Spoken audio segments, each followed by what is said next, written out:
கன்னடத்து பைங்கிலி சரோஜா தேவி வரலாறு. இந்த சரோஜா தேவி சினிமாவுக்குள்ள வந்ததே ரொம்ப சுவாரஸ்யமான ஒரு தகவல். இவர் ஸ்கூல் காம்படிஷன்ல பாட்டு பாடிட்டு இருக்கும்போது ஒரு நபர் இவரை பார்த்துருக்கிறாரு. இவ்வளவு அழகான பொண்ணு, அது ரொம்ப அழகா குரல் இருக்கு, இதை கண்டிப்பா சினிமாவில் நம்ம ஹீரோயினை அறிமுகப்படுத்தணும்னு அறிமுகப்படுத்தினாரு. அந்த முதல் படமே சூப்பர் ஹிட். அந்த நபர் யாரு? இவர் சினிமாவுக்குள்ள வரலாம் அப்படின்னு ஆசைப்பட்ட போது இவருடைய அப்பா ரொம்ப ஸ்ட்ரிக்டான ஒரு போலீஸ் அதிகாரி. அவரு என்ன பண்ணாரு? இவங்க அம்மா நீ சினிமாவுக்கு போறதா இருந்தா இதெல்லாம் பண்ணக்கூடாது அப்படின்னு சத்தியம் வாங்கினாங்க. அந்த சத்தியம்லாம் என்ன? தமிழ் சினிமாவுக்கு வந்ததுக்கு அப்புறம் ஒரு நீண்ட காலத்திற்கு அப்புறம் தான் முதல் ஹிட்டை கொடுத்தாரு, அதுவும் எம்ஜிஆர் அவருடன்.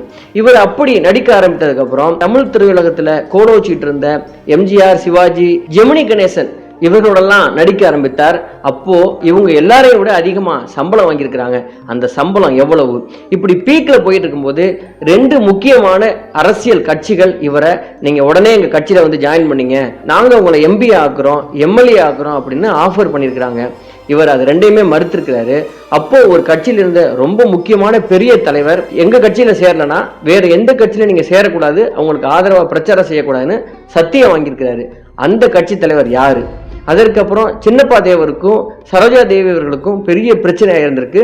இந்த பிரச்சனையை பஞ்சாயத்து பண்ணி எம்ஜிஆர் அவர்கள் மறுபடியும் நடிக்க வைத்திருக்கிறார். அந்த பிரச்சனை என்ன? சரோஜா தேவி அவருடைய கணவர் இறந்ததுக்கு அப்புறம் நான் உங்களை மறுமணம் பண்ணிக்கிறேன் அப்படின்னு சொல்லி ஒரு பெரிய கியூவே அவருடைய வீட்டு வாசல்ல நின்றுருக்குது. அது யாரெல்லாம் அப்படி பேசியிருக்கிறாங்க, அதுக்கு இவங்க எடுத்த முடிவு என்ன அப்படின்னு கன்னடத்து பைங்கிலி சரோஜா தேவி அவருடைய வாழ்க்கையில நாம் அறிய வேண்டிய அவ்வளவு சுவாரஸ்யமான பக்கங்கள் நிரம்பி இருக்குது. இது RS ராஜா டாக்கீஸ். இதுவரை இந்த சேனலை நீங்க சப்ஸ்கிரைப் பண்ணலன்னா சப்ஸ்கிரைப் பண்ணிட்டு ஒரு லைக்கையும் போட்டு வாங்க. சரோஜா தேவி அவருடைய உண்மையான பெயர் ராதா தேவி கவுடா. இவர் 1938 ஜனவரி 7ஆம் தேதி பெங்களூர்ல பிறந்திருக்கிறார். இவருடைய அப்பா பேரு பைரப்பா. இவர் காவல்துறையில பணிபுரிந்தவர், ரொம்ப ஸ்ட்ரிக்டான ஆபீசர். இவருடைய அம்மா பேரு ருத்ரம்மா. இவங்க ஒரு ஹோம் மேக்கர். இந்த சரோஜா தேவி இவங்களுக்கு 4வது பெண். இவர் ஒரு பெண்ணா இருக்கிறதுனால இவங்களை தத்து கொடுத்துடலாம் அப்படின்னு இவங்க தாத்தா சொல்லும் பொழுது முடியாது, நானே வளர்ப்பேன் அப்படின்னு அவங்க அப்பா வளர்க்க ஆரம்பிச்சிருக்கிறாரு. தன்னுடைய மகளுக்கு முறைப்படி நடனம் கற்றுக் கொடுத்துருக்கிறாரு, பாடல் பாடவும் கற்றுக் கொடுத்துருக்கிறாரு. பெங்களூரில் உள்ள புனித தெரசா ஸ்கூல்ல தன்னுடைய பள்ளி படிப்பை இவர் தொடங்கி இருக்கிறாரு. அப்போதான் பள்ளிகளுக்கிடையே நடந்த ஒரு இசை போட்டியில இந்தி பாடல் ஒன்றை இவர் பாடியிருக்கிறாரு. அந்த நிகழ்ச்சிக்கு கன்னட திரையுலகின் பிரபல நடிகரும் பட அதிபருமான ஹன்னப்ப பாகவதர் வந்திருக்கிறாரு. சரோஜா தேவி பாடலை கேட்ட அவரு, இந்த பெண் ரொம்ப நல்லா பாடுறாளே, இவளை சினிமாவில் பின்னணி பாட வைக்கலாம் அப்படின்னு நினைச்சு அவரை ஸ்டூடியோவுக்கு அழைத்து சென்று குரல் வளத்திற்கான டெஸ்ட் பண்ணியிருக்கிறாரு. அப்பொழுது அவருக்கு சரோஜா தேவியை நடிகையாக்குனா என்ன, ரொம்ப அழகாவும் இந்த பெண் இருக்கிறா அப்படிங்கிற எண்ணம் அவருக்கு தோன்றியதால ஹன்னப்ப பாகவதர் தான் தயாரித்த மகாகவி காளிதாஸ் அப்படிங்கிற கன்னட படத்துல கதாநாயகியாக சரோஜா தேவியை சினிமா துறையில முதலா அறிமுகம் செய்தார். 1955ஆம் ஆண்டு ஹன்னப்ப பாகவதர் தயாரிப்பில் வெளியிடப்பட்ட மகாகவி காளிதாஸ் திரைப்படம் சினிமா ரசிகர்களிடையே பெரும் வரவேற்பை பெற்றிருக்கிறது. இவருடைய முதல் படமே அவருக்கு மாபெரும் வெற்றி படமாக அமைந்ததால தொடர்ந்து பட வாய்ப்புகள் வர தொடங்கி இருக்கிறது. ரொம்ப குறுகிய காலத்திற்குள்ள தமிழ், தெலுங்கு போன்ற பிற மொழி திரைப்படங்களை நடிக்க தொடங்கிய அவர் சுமார் 200க்கும் மேற்பட்ட திரைப்படங்களை நடித்து அபிநய சரஸ்வதி அப்படின்னு அன்போடு அழைக்கப்பட்டிருக்கிறார். சினிமாவுக்கு போக இருந்த தன்னுடைய மகள் சரோஜா தேவிக்கு அவங்க அம்மா வாங்கின ஒரு சத்தியம், நீ எந்த காலத்திலையும் சினிமாவுல 2 பீஸ் உடைகளை அணியக்கூடாது, ஆபாசமான எந்த உடைகளையும் அணியக்கூடாது, ரசிகர்களின் எண்ண ஓட்டத்துல தவறா பதியும்படியாக எந்த உடையுமே நீ அணியக்கூடாது அப்படின்னு ஒரு சத்தியம் வாங்கியிருக்கிறாங்க. சரோஜா தேவி அவர்கள் இந்த திரையுலகில் நடித்து கொண்டிருந்த கடைசி படம் வரைக்கும் அவங்க அம்மா கிட்ட கொடுத்த அந்த சத்தியத்தை காப்பாற்றி கொண்டே வந்தாங்க. கன்னடத்தில் நடித்த முதல் படமே பெரிய ஹிட் அப்படிங்கிறதுனால பெரிய ஹீரோயினா புகழ் பெற்றவர் 1958ஆம் ஆண்டு மணாலனே மங்கையின் பாக்கியம் அப்படிங்கிற திரைப்படத்துல தமிழ் சினிமாவில் அறிமுகமாகிறார். இருந்தாலும் தமிழ் சினிமாவில் சரோஜா தேவிக்கு ஒரு அங்கீகாரத்தை தேடி தந்த படம் அப்படின்னா எம்ஜிஆர் தயாரிப்பில் வெளிவந்த நாடோடி மன்னன் திரைப்படம். அதற்கு அப்புறம் 1959ஆம் ஆண்டு ஸ்ரீதரன் இயக்கத்தில் வெளிவந்த கல்யாண பரிசு திரைப்படம் தமிழ் சினிமாவில் அவருக்கு நட்சத்திர அந்தஸ்தை பெற்று தந்திருக்கிறது. அதனை தொடர்ந்து வாழ வைத்த தெய்வம், பார்த்திபன் கனவு, பாலும் பழமும், குடும்ப தலைவன், பாசம், ஆலயமணி, பெரிய இடத்து பெண், தர்மம் தலைகாக்கும், நீதிக்கு பின் பாசம், படகோட்டி, புதிய பறவை, எங்க வீட்டு பிள்ளை, நான் ஆணையிட்டால், நாடோடி, பறக்கும் பாவை, அன்பேவா, குலவிளக்கு, தாய்மேல் ஆணை போன்ற படங்களை நடித்து தமிழ் சினிமாவில் மாபெரும் நட்சத்திரமாக வெற்றி கொடி நாட்டியிருக்கிறார். சரோஜா தேவி அவர்கள் 1967ஆம் ஆண்டு ஸ்ரீஹர்ஷா அப்படிங்கிறவரை திருமணம் செய்திருக்கிறார். இந்த ஸ்ரீஹர்ஷா பிஇ பட்டம் பெற்ற ஒரு என்ஜினியர் ஆவார். தமிழ் திரையுலகத்துல 60 முதல் 70 வரையான காலகட்டங்கள்ல 17 வருடங்களாக முன்னணி நடிகையாக இருந்த ஒரே ஹீரோயின் சரோஜா தேவி அவர்கள் மட்டும்தான். மக்கள் திலகம் எம்ஜிஆர், நடிகர் திலகம் சிவாஜி கணேசன், காதல் மன்னன் ஜெமினி கணேசன் ஆகிய 3 பேருடனும் ஒரே காலகட்டத்தில் நடித்து கதாநாயகியாக புகழ் பெற்றவர் இவர். ஒரு காலத்துல சூப்பர் ஸ்டார்களாக இருந்த இந்த 3 பேரை விட அதிக சம்பளம் வாங்கியவர் என்ற பெருமையையும் இவர் பெற்றார். பெங்களூரை சேர்ந்த போலீஸ் அதிகாரி ஜாவர் பைரப்பாவுக்கும் ருத்ரமாவுக்கும் 4வது மகளா ராதா தேவி அப்படிங்கிற சொந்த பெயரோட பிறந்த இவருக்கு சரஸ்வதி தேவி, பாமா தேவி, சீதா தேவி அப்படிங்கிற 3 அக்காவும் வசந்தா தேவி அப்படிங்கிற ஒரு தங்கையும் இருக்கிறாங்க. இவர் எம்ஜிஆருடன் 26 படங்களை நடித்திருக்கிறார். சிவாஜி கணேசனோட 22 படங்களை நடித்திருக்கிறார். அதற்கப்புறம் ஜெமினி கணேசன், SS ராஜேந்திரன், முத்துராமன், AVM ராஜன், ரவிச்சந்திரன் ஆகிய பிரபல நடிகர்களுடனும் நடித்திருக்கிறார். 60-70 காலகட்டத்தில் பத்மினி, சாவித்ரி, சரோஜா தேவி என்ற முப்பெரும் முன்னணி கதாநாயகர்கள்லாம் இருந்து கோலோச்சிய காலத்தில் சரோஜா தேவிக்குன்னு தனிப்பட்ட இடம் இருந்ததுன்னு தான் சொல்லலாம். 1965க்கு பிறகு தமிழ் திரையுலகில் வந்த KR விஜயா, ஜெயலலிதா இவங்களுடைய வருகைக்கு பின்பு இவருடைய திரைப்படங்கள்ல வாய்ப்பு குறைந்திருக்கிறது. 1967ஆம் ஆண்டு ஸ்ரீஹர்ஷா அப்படிங்கிறவர் திருமணம் செய்தார். இவங்களுக்கு கௌதம ராமச்சந்திரன், இந்திரா ஆகிய 2 பிள்ளைகளும் பிறந்தது. புவனேஸ்வரி அப்படிங்கிற தனது அக்கா சீதாதேவி அவர்களின் மகளை தத்தெடுத்து வளர்த்து வந்திருக்கிறாரு.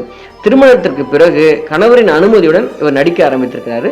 இந்தி, தெலுங்கு, கன்னட படங்களையும் இவர் நடித்தார். சரோஜா தேவி அவர்கள் தனது 100வது திரைப்படம் பெண் என்றால் பெண் அப்படிங்கிற ஒரு தமிழ் திரைப்படம். இந்த தமிழ் திரைப்படத்தில் நடித்ததுக்கு அப்புறம் இந்த தமிழ்நாட்டிற்கு வந்து திரைப்படங்கள்ல நான் நடித்து தமிழ் மொழியையும் தமிழ் திரையுலக ரசிகர்களும் எனக்கு கிடைத்தது நான் வாங்கின பெரிய வரம் அப்படின்னு இந்த மக்களை நேசித்து அவர் சொல்லியிருக்கிறாரு.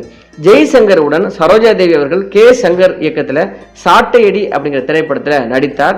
ஆனால் அந்த நேரத்தில் சரோஜா தேவிக்கு குழந்தை பிறந்து விட்டதால ஜெய்சங்கர் சரோஜா தேவி நடிப்பில் சாட்டையடி திரைப்படம் பிறக்காமலே போனதுங்கிறது குறிப்பிட வேண்டிய ஒரு விஷயம். 1950களின் இறுதி 1960களில் சாண்டோ சின்னப்ப தேவர் நிறைய படங்கள் எடுத்துக்கொண்டிருந்தார். அப்பொழுது இந்த சரோஜா தேவியுடைய அழகு, அவருடைய குரல், அது மட்டும் இல்லாமல் சரோஜா தேவியின் ஜாதகத்திலையும் ரொம்ப பெரிய நம்பிக்கையை வைத்திருந்தாராம் சின்னப்ப தேவர்.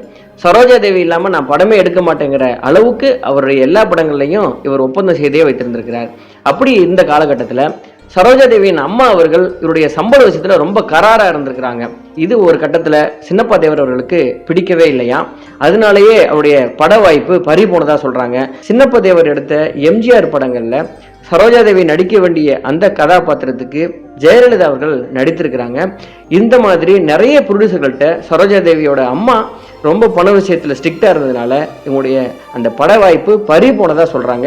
இவங்களுடைய திரையுலகத்துல கதாநாயகி வாய்ப்பு ரொம்ப முடிவுக்கு வந்ததுக்கு இது ஒரு காரணம்னு சொல்றாங்க. இவர் புகழின் உச்சியில் இருந்த காலகட்டத்தில் எம்ஜிஆர் அவர்கள் தன்னுடைய கட்சியில வந்து சேர்ந்துக்குங்க அப்படின்னு அழைப்பு விடுத்திருக்கிறார். எம்எல்ஏவா ஆக்கிறதாவும் அவர் வாக்கு கொடுத்திருக்கிறாரு. அதே காலகட்டத்தில் இருந்த காங்கிரஸ் கட்சியிலிருந்து இவருக்கு அழைப்பு வந்திருக்கிறது. இவரை MP ஆக்குவதாகவும் அவங்க வாக்கு கொடுத்திருக்கிறாங்க. ஆனா இந்த 2 கட்சிக்கும் போகிறதுக்கு அவருக்கு விருப்பம் இல்லை. இதனால ராஜீவ் காந்தி அவர்கள் சரோஜா தேவி கிட்ட எங்க கட்சிக்கு நீங்க வரலன்னா வேற எந்த கட்சியில நீங்க போய் சேரக்கூடாது, அவங்களுக்கு ஆதரவா நீங்க பிரச்சாரம் செய்யக்கூடாது அப்படின்னு ரொம்ப உரிமையோட சரோஜா தேவி அவரோட சத்தியம் வாங்கிக்கிட்டாராம். அந்த சத்தியத்தை இன்றைக்கு வரைக்கும் சரோஜா தேவி அவர்கள் காப்பாற்றி வருவதாகவும் எந்த கட்சிக்கு ஃபேவராகவும் இவர் ஓட்டு கேட்பதில்லை அப்படின்னு சொல்றாங்க. நடிகவேல் MR ராதா அவர்கள் திரையுலகத்துல எந்த விஷயமா இருந்தாலும் ரொம்ப ஓப்பனா பேசக்கூடிய ஒருவர். அப்படிப்பட்டவர் எல்லா ஹீரோயின்களையும் இவர் வந்து ரொம்ப கம்மியான அளவு ட்ரெஸ் போடுறாங்கன்னு சொல்லி கிண்டல் அடிப்பாராம். ஆனால் சரோஜா தேவி வீட்டிற்கு போகும்போது சரோஜா தேவி வந்து இவர் காலில் விழுந்து நமஸ்காரம் வாங்குவாங்களாம். சரோஜா தேவியோட அம்மா கிட்ட நீங்க பொண்ணை ரொம்ப நல்லா வளர்த்துருக்கிறீங்க, சினிமாவில் இந்த அளவுக்கு நேர்த்தியா உடை அணிகிற, முழுவதும் உடைய நிற, ஆபாசம் இல்லாத உடைய நிற ஒரே ஹீரோயின் உங்க பொண்ணு மட்டும் தான் அப்படின்னு மனசார வாழ்த்துவாராம் MR ராதா அவர்கள். சரோஜா தேவியுடைய கணவர் ஹர்ஷா அவர்கள் 60 வயதுல மாரடைப்புனால இறந்ததுக்கு அப்புறம் நிறைய பணக்காரர்கள், தொழில் அதிபர்கள், சினிமா பிரபலங்கள்லாம் சரோஜா தேவிக்கு போன் போட்டு இனிமேல் நீங்கள் தனியாக இருக்கக்கூடாது, எங்ககிட்ட தேவையான அளவு பணம் இருக்குது, அதனால் நான் உங்களை திருமணம் செய்ய விரும்புகிறேன், உங்ககிட்ட இருக்கிற பணத்துக்காக இல்லை, நீங்கள் தனிமையாக இருந்தால் நல்லதில்லை, நான் உங்களுக்கு ஆதரவாக இருக்கிறேன்னு சொல்லி நிறைய பிரபலங்கள் இவருக்கு தொடர்ச்சியாக தொந்தரவு கொடுத்துக்கிட்டே இருந்தாங்களாம். ஆனால் இவர் ரொம்ப நாசுக்காக, வேண்டாம், என் கணவர் மேலே நான் அளவு கடந்த காதல் வைத்திருக்கேன், அதனால் இன்னொரு திருமணம் எனக்கு வேண்டாம் அப்படின்னு சொல்லி இவர் தட்டி கழித்திருக்கிறாரு. அதற்கப்புறம் தன்னுடைய குழந்தைகளுடன் இருந்து தான் கணவர் இறந்த அந்த துக்கத்திலிருந்து வெளியே வந்திருக்கிறாரு. சுமார் 50 ஆண்டு காலமாக திரைப்படத்துறையில் இருந்த இவர் 200 படங்களுக்கு மேல நடித்தார். திரைப்படத்துறையினரால கன்னடத்து பைங்கிலி, அபிநய சரஸ்வதி போன்ற அடைமொழிகளால ரொம்ப அன்போடு அழைக்கப்பட்டவர். பல திரைப்பட விருதுகளையும் இந்திய அரசின் பத்மபூஷன், பத்மஸ்ரீ விருதுகளையும் வென்றுள்ளார். இவர் அரசியலுக்கு ஏன் போகல அப்படிங்கிறதுக்கு இவர் சொன்ன காரணம், அரசியலுக்கு போனா நிறைய பொய் சொல்ல வேண்டி வரும், நேர்மையா நடக்க முடியாம போகலாம், ஆனா எங்க அப்பா என்ன சொல்லி வளர்த்தாரு, இந்த சினிமாவுக்கு வர்றதுக்கு முன்னாடி அவர் என்கிட்ட என்ன சொன்னார்னா, எந்த இடத்துலையும் நேர்மை தவறாம இருக்கணும் அப்படிங்கறத சொல்லிதான் என்ன வளர்த்தாரு, அதனால எங்க அப்பாவுக்கு நான் கொடுத்த வாக்கை இன்னைக்கு வரைக்கும் மீறாம இருக்கணுங்கிறதுக்காக தான் நான் அரசியலுக்கு போகல அப்படிங்கிற ஒரு விஷயத்தையும் சொல்லியிருக்கிறார் சரோஜா தேவி அவர்கள்.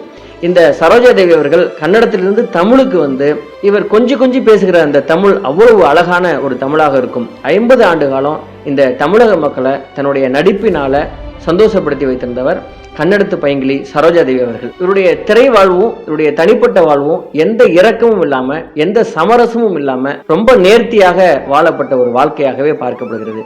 இதுவே கன்னடத்து பைங்கிலி சரோஜா தேவி அவருடைய வாழ்க்கை வரலாறு. நன்றி, வணக்கம்.